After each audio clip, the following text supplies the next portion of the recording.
Hello and happy Monday. Welcome to another Money Monday with Purse Strings. For this whole month of, what are we in now? May. We were talking about, taking care of aging parents and the cost that takes and different things we should know about. And so we have Laura today with us, who's going to be talking about Medicare and what to really know and what needs to be done first. So anyone who's new to Purse Strings, I just want to let you know that we're here for tips, tricks, pieces of advice on how to be financially fearless. And then when you need Medicare, you need to update your will and trust. You're planning for retirement, you're having kids, whatever it is, we have top tier financial professionals willing, ready, and able to serve you. And that could be people who specialize in Medicare, they specialize in long-term care insurance, retirement planning, all these different things. They all are part of our picture. We call these professionals our Purse Strings approved professionals, and Laura is one of them. So we're so excited to have her on today. And before we dive in, Laura, could you give us a little intro of who you are and what you do? Hi, my name is Laura Winningham. I have been in doing, Medicare supplements for over 10 years. And I mostly dealt with teachers, city, state, and county employees. And now I've launched my own business to expand it to everybody that needs, an advocate on their side when dealing with Medicare and going on to Medicare for the first time. Awesome. Well, we're excited today to have you share your expertise. And if anyone's tuning in and has questions along the way, they can throw them in the chat. We're happy to get to those. If you're watching the replay, we can try to come back to those as well. But we're just going to kind of dive into almost like a scenario today to really get this a little bit more applicable.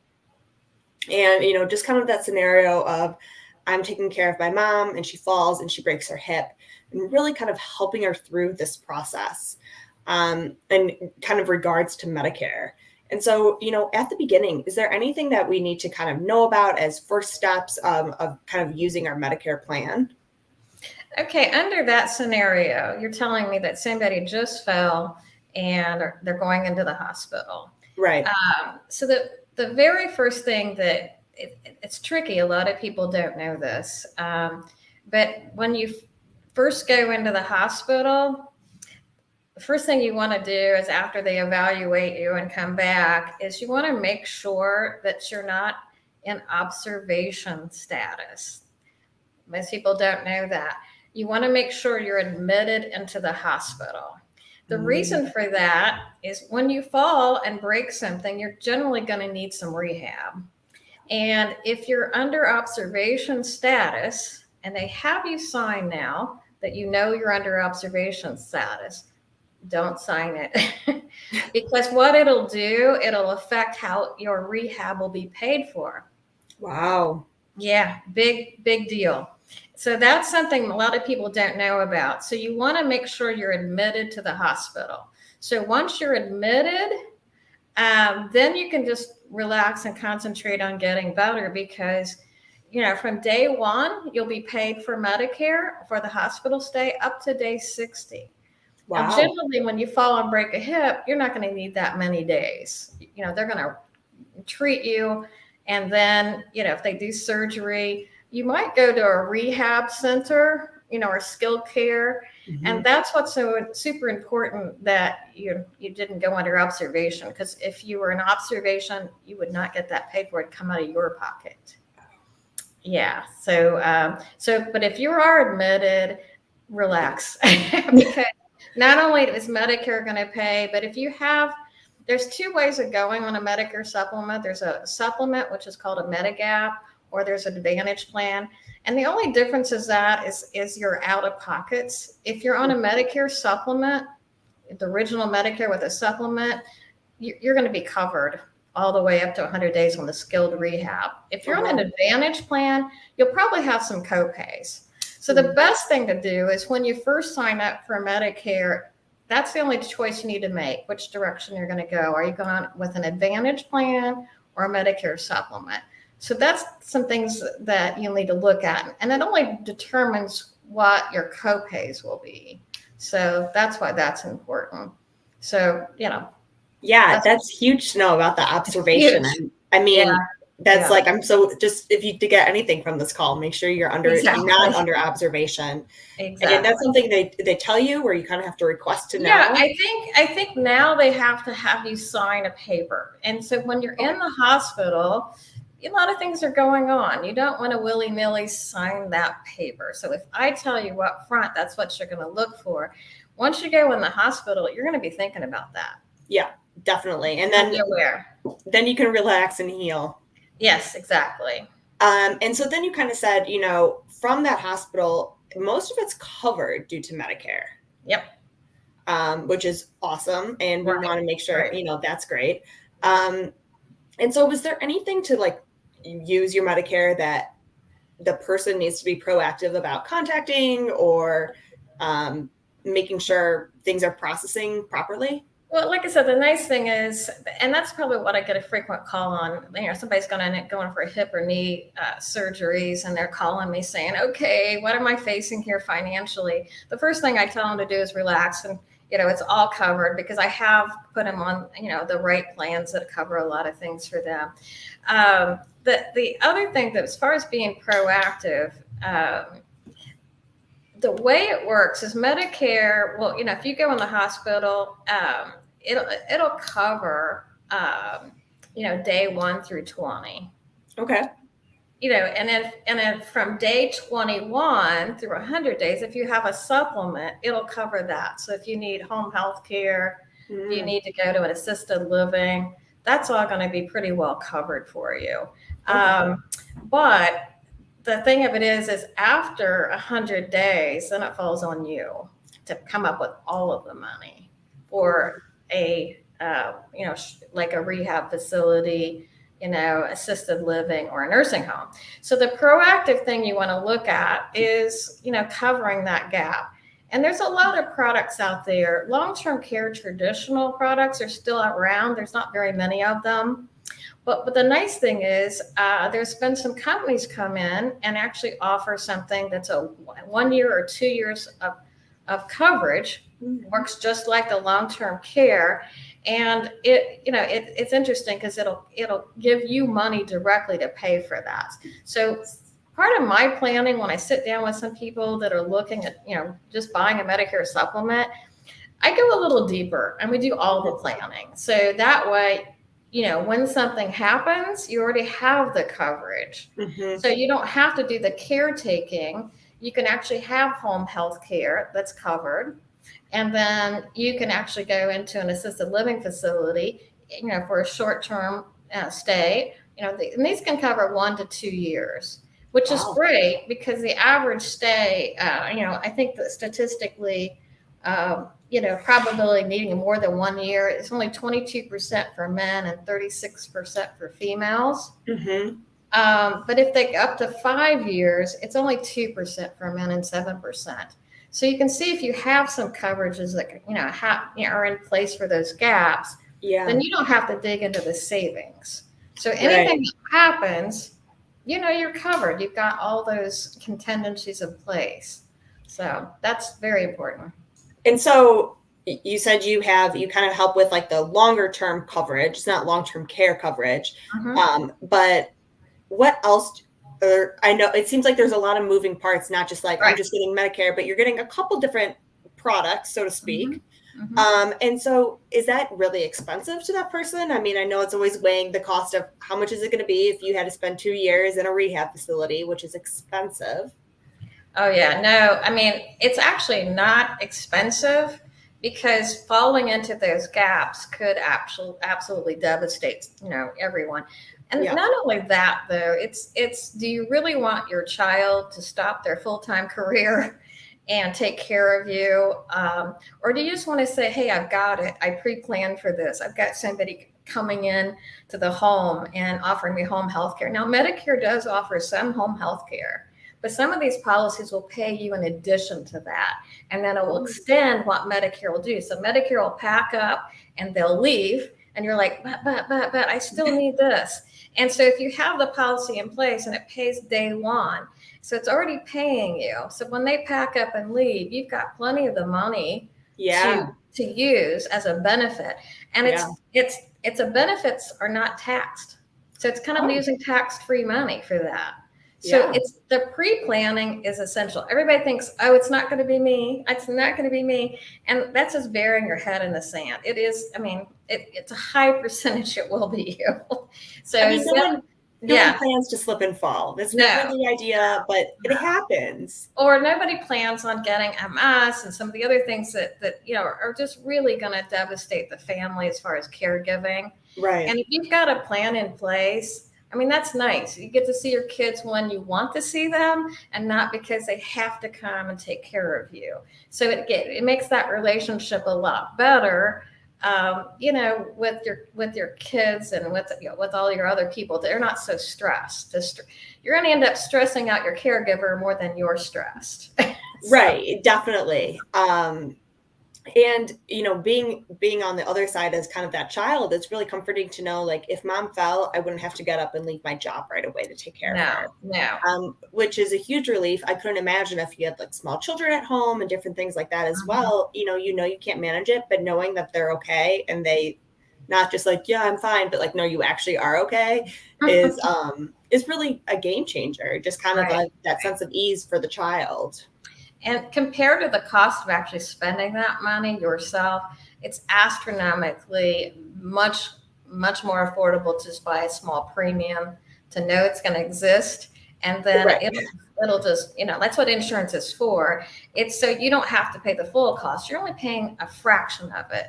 I mean, that's, Right. is, you don't want to, believe me, my mom needed long-term care and and it did. She had over $1 million and that's where all the money went because she had all. Wow.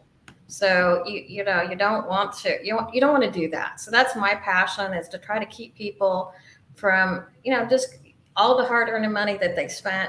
That's where it goes. I don't like that. I'd rather it not go that direction.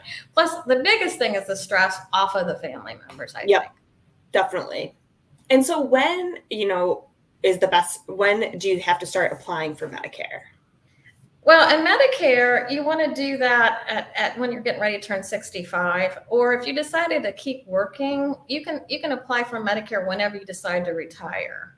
And so if you're 66, 67, 70, you can, 2 months before you retire, then you can start doing your Medicare. But 6 months before you turn 65, if you want to go ahead and go on Medicare, that's a good time to start. Awesome. And so what's your kind of role in this process? Let's say I need Medicare, I'm thinking about it. How can you help me in this decision? Well, I will tell you, I don't.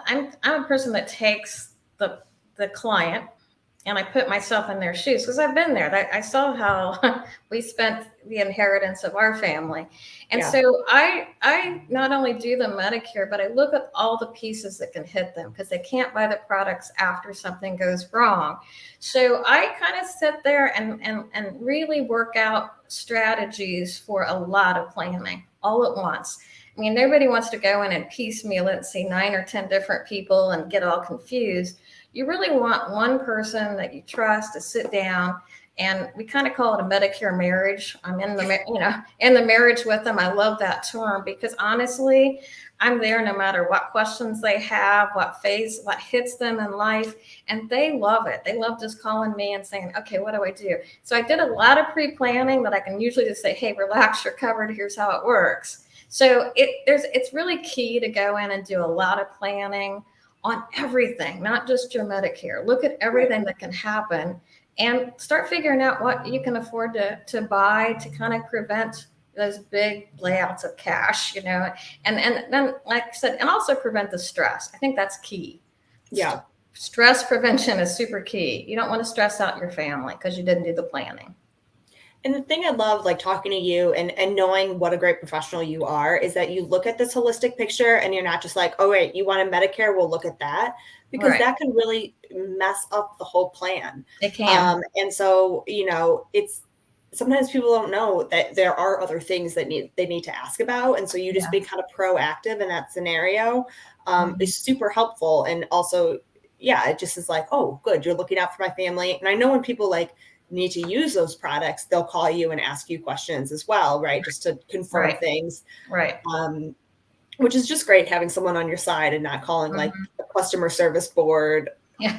somewhere else. Yeah. It doesn't always work. No, it doesn't. It's really frightening because a lot of times when they call into the carriers, it depends on how much training the person on the other end has gotten. So sometimes they won't give you the right answer. So it's best to call me because I already know kind of what the answer should be. So when I call in and I get the answer that's not quite right, I just keep calling or speaking to somebody else until I'm assured that it's the right answer.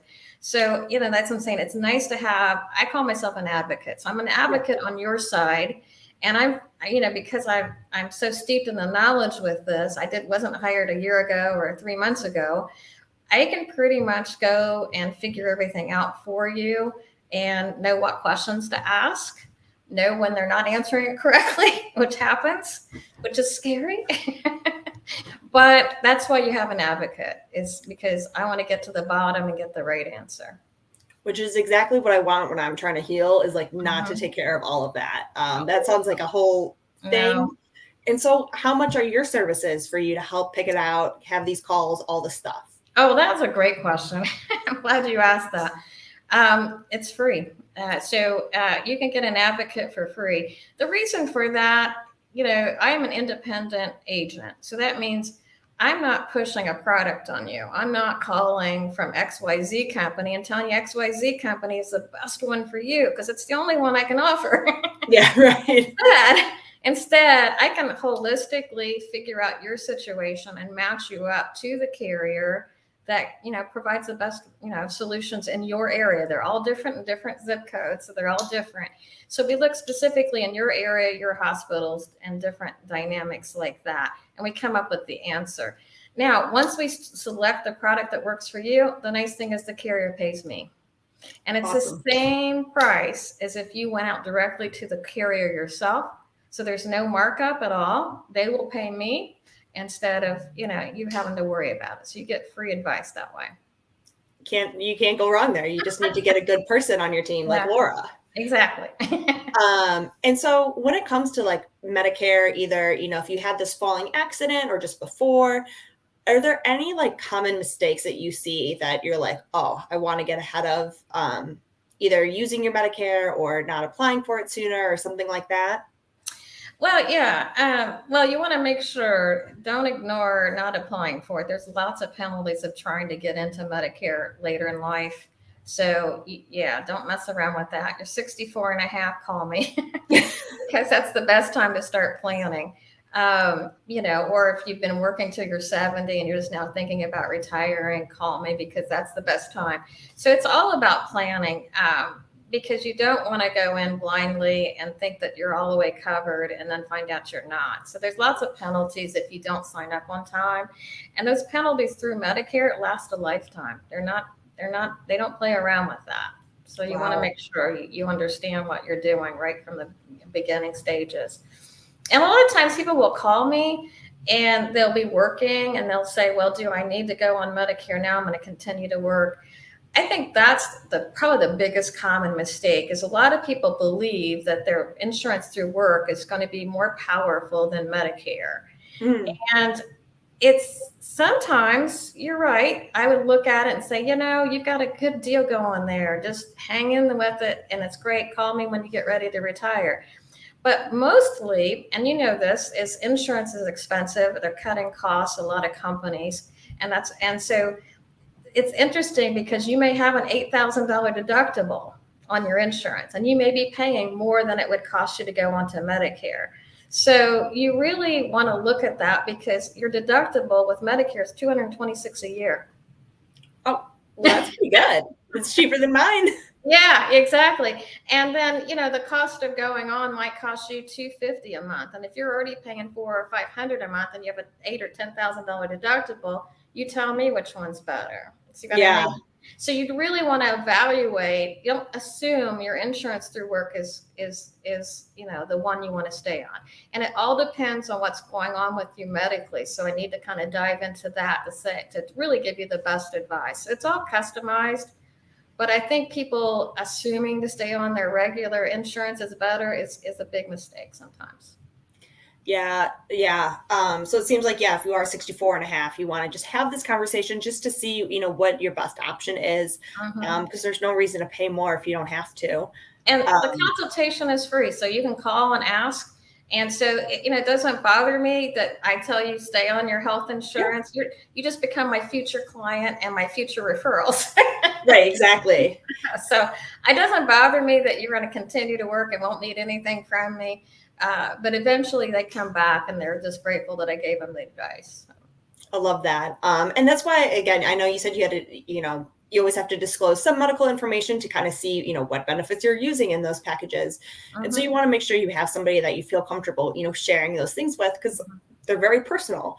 Right. And so, just make sure you find someone that you feel comfortable with kind of sharing some of these things, sharing your life with, because they will know a lot about you, but it's also, a great relationship to have someone free help you pick out these things that are they're big area in life. Right. Right. Exactly. Feel like we touched on a lot of great information. Is there anything that we didn't touch on that you want to make sure is shared today? No, I think, like I said, the big piece was the observation piece. A lot of people don't recognize that, so Yeah, it's super key. So you want to make sure you're admitted. If you're not admitted, say I'm leaving. See ya. And goodbye. it's amazing how they quickly admit you after that because it's a matter of money, and Yeah, unfortunately the hospitals are struggling. So you want to be sure that you're covered the right way. So that's the biggest key. The other thing is just what we talked about is when you're planning to go on Medicare, look at it holistically. hmm yeah, awesome. Mhm. Well, thank you, Laura, for providing this great information. If anyone is, almost turning 65 and needs to talk to Laura, please contact her. Or if you have any questions with what you have going on, her email's been going through the bottom, laura@lifemapinc.com. She's also one of our Purse Strings approved professionals, so you can reach out to her off our site, purstrings.co. Yeah, if you have questions, reach out. Let's be proactive. Let's be prepared. Let's have that free advocate on our team. And we'll be back next week. So until then, be financially fearless.